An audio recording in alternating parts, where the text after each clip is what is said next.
రాష్ట్రంలో వడ్ల కొనుగోలు విషయంలో రాష్ట్ర ప్రభుత్వం నిమ్మకు నీరెత్తినట్టుగా ఉండడం వల్ల రాష్ట్ర వ్యాప్తంగా రైతులు చాలా ఇబ్బందుల్లో ఉన్నారు.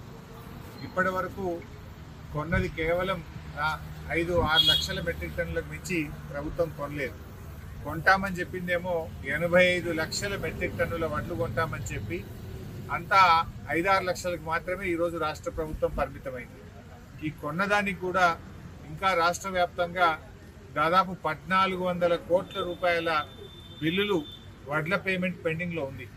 అంటే రాష్ట్ర ప్రభుత్వం ఏ రోజుకు ఆ రోజు వడ్లకు పేమెంట్ చేస్తామని చెప్పారు, కానీ ఇప్పటి వరకు 1200 కోట్ల రూపాయలు ఎంఎస్పీ బిల్లు పెండింగ్ ఉంది. దాదాపు 200 కోట్ల రూపాయలు బోనస్ డబ్బులు పెండింగ్లో ఉన్నాయి. అంటే మాటల్లో మాత్రం 24 గంటల్లో డబ్బులు ఇస్తామని చెప్తున్నారు, కానీ చేతలకు వస్తే రోజుల తరబడి ఇవాళ బోనస్ డబ్బుల కోసం ఎదురు చూడాల్సిన పరిస్థితి ఉంది.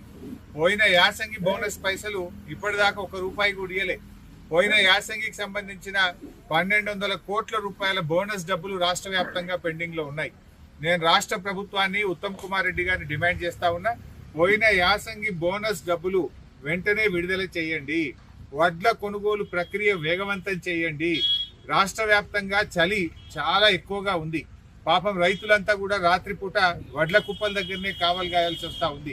పందికొక్కుల భయానికో, కోతుల భయానికో, ఆ ఎముకలు కొరికే చలిలో ఇవాళ రైతులు వడ్ల కుప్పల మీద రాత్రి పడిగాపులు కాస్తున్నటువంటి పరిస్థితి ఉంది. రాష్ట్ర వ్యాప్తంగా కూడా చాలా చోట్ల ఈరోజు 8 డిగ్రీలు, 7 డిగ్రీలు, 9 డిగ్రీల టెంపరేచర్ వచ్చింది.